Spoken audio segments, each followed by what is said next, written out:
ക്ഷരേമ ലൈംഗികാതിക്രമ കേസിൽ മുൻ മന്ത്രി നീലലോഹിതദാസൻ നാടാരെ വെറുതെ വിട്ട ഹൈക്കോടതി. വനം വകുപ്പ് മുൻ ചീഫ് കൺസർവേറ്ററുടെ പരാതിയിലെടുത്ത കേസിലാണ് വിധി. കേസിൽ നീലലോഹിതദാസൻ നാടാരെ വിചാരണ കോടതി 1 വർഷത്തേക്ക് ശിക്ഷിച്ചിരുന്നു. വിഷ്ണു സുരേഷ് വിവരങ്ങൾ വച്ചിരുന്നു. വിഷ്ണു, വർഷങ്ങൾക്കിപ്പുറം ആ ആരോപണവും രാജിയുമൊക്കെ ചില പ്ലാൻഡ് പ്ലോട്ടാണ് എന്ന രീതിയിലുള്ള ഒരു വാരികയിലെ ലേഖനം, അതിന് പിന്നിൽ വനം വകുപ്പാണ് എന്ന സംശയമൊക്കെ നാടാർ ആവർത്തിക്കുന്ന, അത് സോഷ്യൽ മീഡിയയിൽ വീണ്ടും ചർച്ചയാവുന്ന ദിവസങ്ങൾ കൂടിയാണ് കേട്ടോ ഈ ദിവസങ്ങൾ.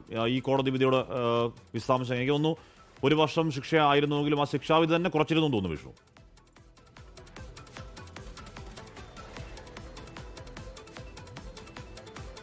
ഹാഷ്മി, 1 വർഷമായിരുന്നു ആദ്യം കോഴിക്കോട് കോടതി ശിക്ഷ വിധിച്ചിരുന്നത്. പിന്നീട് അത് 3 മാസമായി കുറച്ചു നൽകുന്ന സാഹചര്യമുണ്ടായി. ഇതിന്റെ പശ്ചാത്തലം അന്ന് രാഷ്ട്രീയമായി ഏറെ ചർച്ച ചെയ്യപ്പെട്ട ഒരു സാഹചര്യം കൂടി ഉണ്ടായിരുന്നു. 2002 ഏറ്റവും ആദ്യം ചീഫ് സെക്രട്ടറി നീലലോഹിതദാസ് നാടാർക്കെതിരെ ആരോപണം ഉന്നയിക്കുന്നത്. പക്ഷേ ആ ആരോപണത്തിന് പിന്നാലെയാണ് 1999 തനിക്കും സമാനമായ മോശം അനുഭവം ഇദ്ദേഹത്തിൽ നിന്നുണ്ടായി എന്ന് ചൂണ്ടിക്കാണിച്ച ഈ പരാതിക്കാരി രംഗത്ത് വരുന്നത്. ഒപ്പം ഡൽഹിയിൽ നിന്നടക്കം ഫോണിൽ വിളിച്ച് തന്നോട് മോശമായി പെരുമാറി, തന്റെ ഓഫീസിലേക്ക് വിളിച്ചു വരുത്തി മോശമായി പെരുമാറി തുടങ്ങിയ ആക്ഷേപങ്ങളൊക്കെയാണ് ഉന്നയിച്ചത്. അവർ ശക്തമായി മൊഴി നൽകുകയും ചെയ്തിരുന്നു. കൃത്യമായി പോലീസ് കോടതിയിൽ കുറ്റപത്രമടക്കം സമർപ്പിച്ച സാഹചര്യത്തിലാണ് അന്ന് Kozhikode judicial first class magistrate കോടതി 4 നീലലോഹിതദാസ് നാടാരെ ശിക്ഷിച്ചത്. 1 വർഷത്തേക്കായിരുന്നു ശിക്ഷ.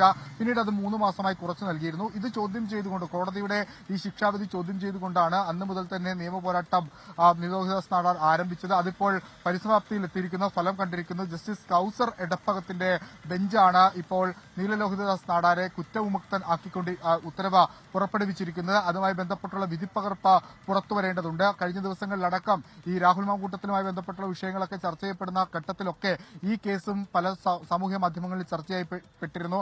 അതിനിടയിലാണ് ഇപ്പോൾ ഈ സംഭവവുമായി ബന്ധപ്പെട്ടുള്ള വിധി വന്നിരിക്കുന്നത്. അതിൽ ഇനി അദ്ദേഹത്തിന്റെ ഒരു പ്രതികരണം കൂടി നമ്മൾ പ്രതീക്ഷിക്കുന്നുണ്ട്. അഡ്വക്കേറ്റ് എസ് രാജീവനാണ് നീലലോഹിതദാസ് നാടാർക്ക് വേണ്ടി ഹാജരായത്. ഹാഷ്മി.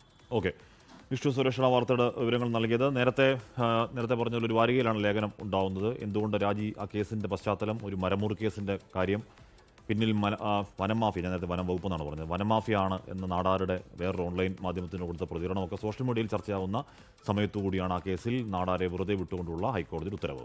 ലോകത്തെവിടെയായാലും ഏത് സമയത്തും 24 വാർത്തകളും ഓഗ്മെന്റഡ് റിയാലിറ്റി പാക്കേജുകളും എക്സ്പ്ലെയിനറുകളും വിശദമായി കാണാൻ ഞങ്ങളുടെ യൂട്യൂബ് ചാനൽ നിങ്ങൾക്ക് സബ്സ്ക്രൈബ് ചെയ്യാം.